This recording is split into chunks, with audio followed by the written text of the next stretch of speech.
Hey guys, it's GHP and welcome to our first deck tech of Set 3, the Dusk Road. Today, we're going to be taking a look at Mono Justice.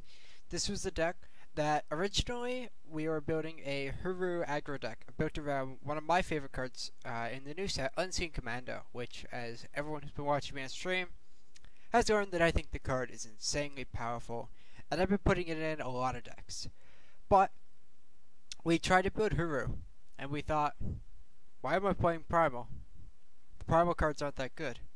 So we built Mono Justice, and we played this deck on stream. We went 15 and 7. The deck felt really powerful, so I thought I'd make a video about it for a couple of reasons. For one, I haven't seen anyone focusing on this deck at all. For two, I think this is a great budget deck, as the Shiftstone cost for this deck, I believe, is 20,800, which is super cheap. There are 0 legendaries in this deck.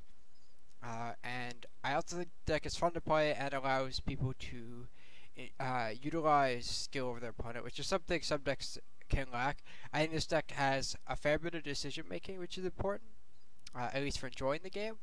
And I think this deck is powerful enough to maybe see some play. So let's talk about the cards. I'm playing 28 units because we're playing units, buff spells, removal. That's the deck. So our unit choice, you'll notice a lot of them get triggered by Unseen Commando. We got Crownwatch, Paladin, Tinker Overseer, and Tranquil Scholar in the 2-drop. So Scholar is just an okay 2-drop. I think it's the worst one, but giving a random battle skill can be very powerful. He could be a very good tempo play, and he could also, for example, win you races with Lifesteal, Charge, Revenge is always going to be good. The one downside is every now and then you're going to get Reckless, and when you get Reckless, you're going to get really sad as you attack into a Sandstorm Titan with that Fighter Star in your hand and feel like a moron.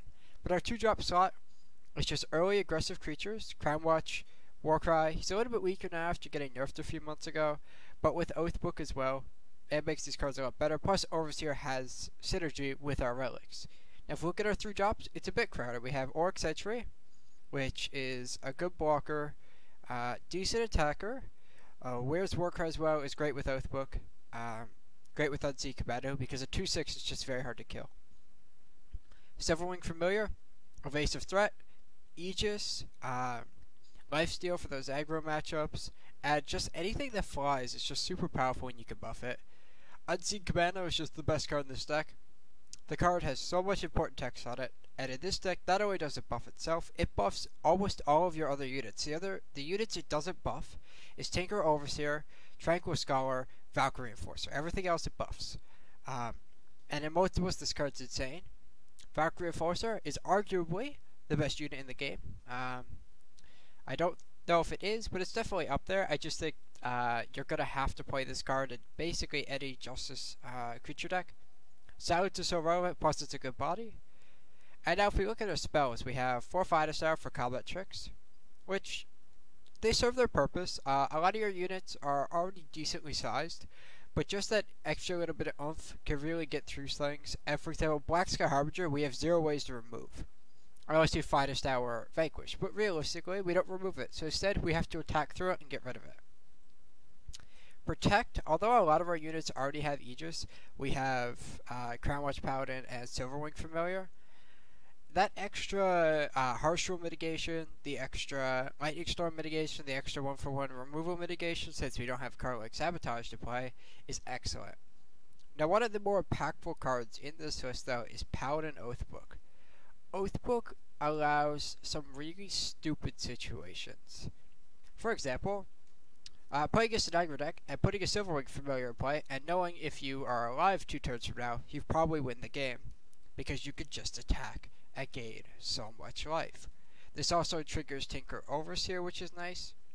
And it's good with, say, Auric Sentry, which, because it has endurance, you can attack and not feel bad, plus you buff it. I think this card sometimes can be bad when you draw it multiples, can't trigger it, and sometimes you're attacking multiple units, and sure, it's not good then.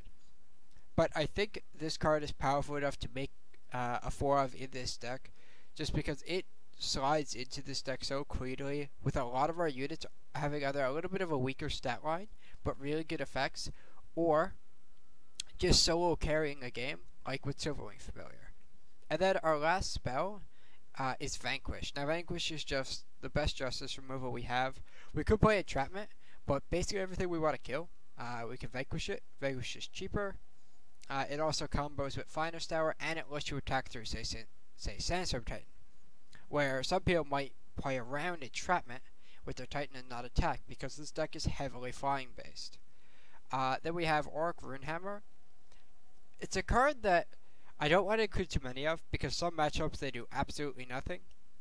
But if they eat a Warcry, it's nice. And I also just think the card is powerful enough. I want to play some number of them in the deck. And it's just sometimes it's good removal. And they win games. Hammer and Might. You could play Mantle of Justice, but that card is so bad into Silence, in my opinion, and is bad into cards like Island's Choice, that I would rather play Hammer and Might. Basically, this deck doesn't get vanquished very easily, unless I have Warcry / Oathbook. So, if I'm going to be committing something to now be in Vanquish range, because nothing is by default, I need a guaranteed effect, because it's probably going to get vanquished as Island's Choice.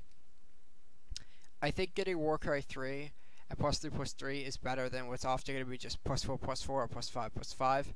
I think Warcry 3 is worth a lot in this deck, especially where some games you do come down to top deck, which is where we're going to look at our power base. So we're at 25 power because our curve is trying to get to 3 realistically. 17 Sigils and 4 Waystones is kind of a given. The Waystones are undepleted power.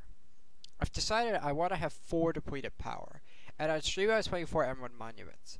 But I think I want to play 2 Emerald Monument because I do still want to top deck Gem Blade sometimes.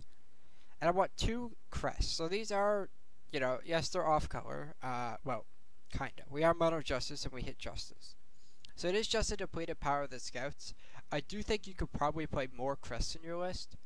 I just think it's fine to do. Like, you're getting a free scout, which is nice, and the cost of putting this in your deck is so low that you could probably just, like, -2 Justice Sigils, play more Crests, or cut the Waystones. I think that's kind of up to you.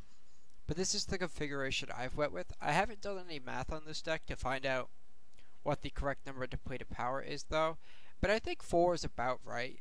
You don't want to draw too many of them. I definitely had a game today where I went triple Gem Blade in my opener, and it felt real bad. Or Emerald Monument, same thing, same card. Cards you could consider for this deck are Eager Outlet, because we're playing a large number of flyers. We're playing 16, and then Eagers who put us at 20. So they could, say, replace Tranquil Scholar. But that card to me has never really been impressive, and I think it just is too bad into Silence to really, you know, be what you want in this deck. Plus, when you're playing Oathbook, if that card's silenced, it can't attack. I want all my units to be able to attack, because Oathbook, like, you can't attack with 0-cost units even with Oathbook in play, and that can be a problem. So, that's our deck tech for this Mono Justice list, and now, let's jump into some games.